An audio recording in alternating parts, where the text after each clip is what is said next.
So we'll start with page 50 from this exercise related to general physics questions. 51. This question is related to pressure. Okay. As you can see, a cube is there of a side 0.04 meters is floating in a container of a liquid. Figure 3.1 shows the surface of a liquid which is 0.02 meters above uh, the level of the bottom face of the cube. The pressure of the air is above the cube exerted on the top face and the valve is closed. This valve is originally it is closed. Explain in terms of air molecules how the force due to pressure due of air is produced. So what will happen, like how air will exert a pressure? So first thing, how the air molecules are moving. They are moving randomly. When these air molecules are moving randomly, so they will hit the wall, like they will hit the surface. When they will hit the surface, they will apply force on unit area and create a pressure. So how you score the marks here for how the air molecules exert a pressure? 3 marks are there.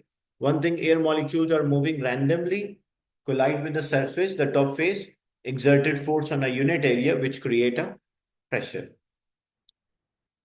Then the density of a liquid is 1500 and the pressure due to depth is 0.08. Calculate the pressure. So how you can calculate the pressure of the liquid due to the liquid?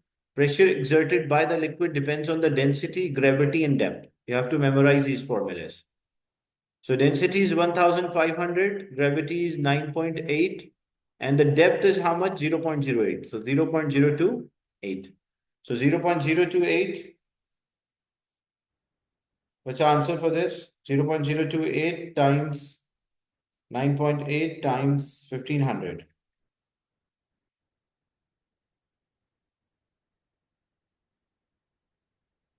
So that is equals to 411.6, or we can say 412 if we round it off, so 412. And the unit of the pressure will be Pascal. Then we need the force on the bottom face of the cube. So if you need the force, you have the pressure, and how to work out the area. They mention that this surface is having a sides. Show that the liquid is there.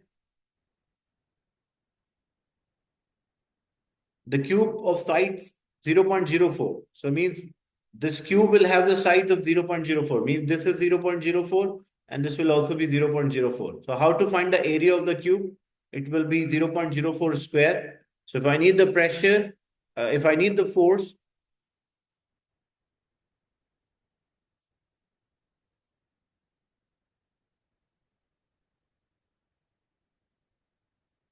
so if I need the force here, pressure is force acting on unit area. So if I need the force, force will be pressure times area. The pressure is how much? 412. What about the cross-sectional area?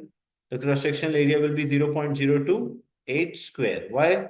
Because it's a cube. So for a cube, the area will be length square. If it was a volume, area will be length cube. So we'll have 0.028 square times 412. That will give us the pressure, that will give us the force equals to 0.32 and the unit will be newtons. Okay? So we need the force from at the bottom.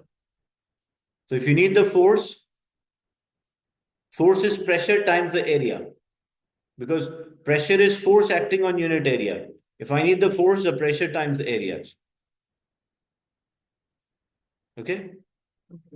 So that's the formula. Actually, the main thing is memorizing the formulas. You have to memorize the formulas if you want to solve physics questions.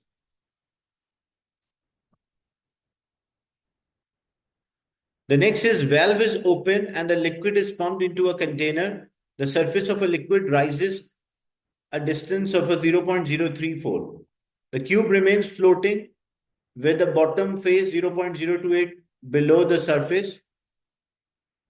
Calculate the work done. So if you want to calculate the work done is force multiplied by distance. So the force, it was 0.32 Newton. So the force is 0.32 Newton, and how much distance we have moved?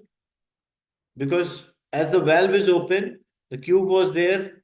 As the level rises, level of the liquid rises so the cube also rises. We have the force which we calculated 0.32, and how much distance it has moved. So the distance moved is 0.034. So it will be 0.034. So 0.034 times 3.2, that is equals to 0.01 Newton. Suggests one reason why this is not efficient method of lifting up the cube. Look, we want to lift up the cube. So in this method, how we are lifting up the cube? What we did, when we open this valve, the water is pumped. So when the water is pumped, the water level will rise. As the water level will rise, the cube will also rise with the water. That's a method of lifting up. But why this is not an efficient method? The problem in this method, because not only we have to in this method, not only we have to push the cube, we also have to push the water. Like, for example, if I say I want to lift this box up, I just have to lift a box up. But if I'm using this method to lift a box, then what I have to do, I have to lift a liquid plus the box. That's why I need more energy to lift liquid in a box as compared to only lifting a box. So why this method is not efficient? What is the reason for that? Because in this method, we have to lift the box as well, lift the liquid as well, or move the liquid as well. So more energy will be used as compared to only lifting the box. Next question is related to momentum. An airplane of a mass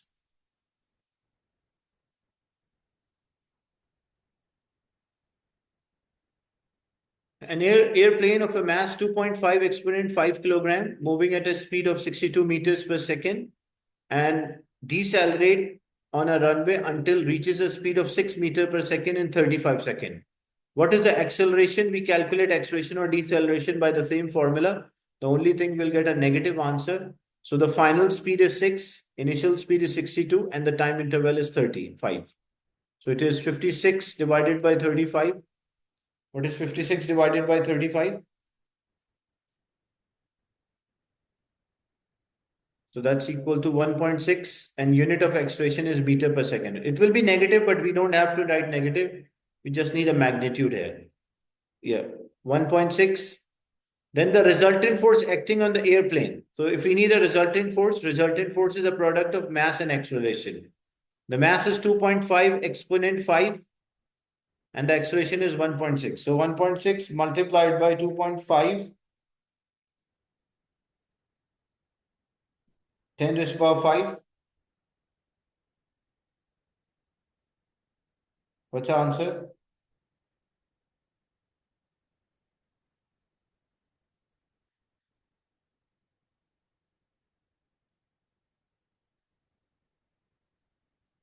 So it is 400,000, or you can also, when answer is too big, you can write an exponent. You can say 4.4 into 10 to the power 5 newtons. The momentum of airplane when its speed is 6. So momentum is a product of mass and velocity. So 1 mark is for writing a formula. Always write a formula. So mass is how much? That is 2.5 exponent 5. And what about the velocity is 6. So 2.5 exponent 5 times 6.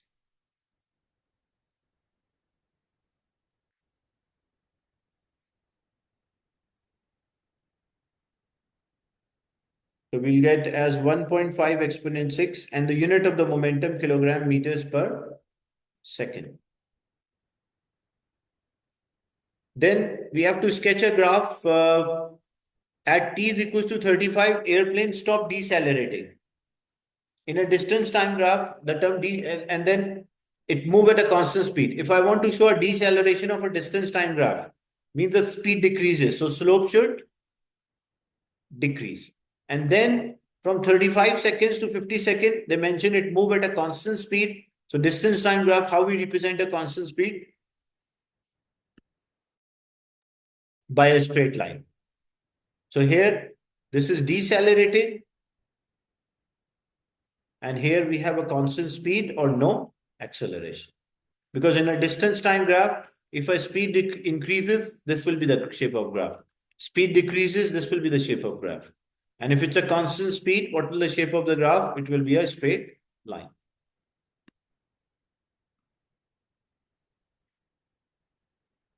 The next part is an airplane decelerate, its kinetic energy decrease. What happened to this energy?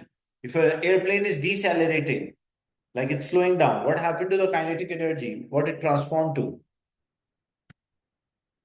When something stop, like you apply, good, it will change to thermal or heat or internal. Because when you stop, like example, you're driving a car and you apply the brake. So the car initially, when it was moving, it was having kinetic energy. But as the car slowed down, its kinetic energy, because energy conservation is there. So if the kinetic energy initially, it has to be transformed into other form. So what will happen? It will transform into heat. Because as you apply the brake, the friction between the brake pad and the disc will, like, they will come in contact, and the friction will produce heat energy. That's how the energy will be lost to the surrounding. Is it clear?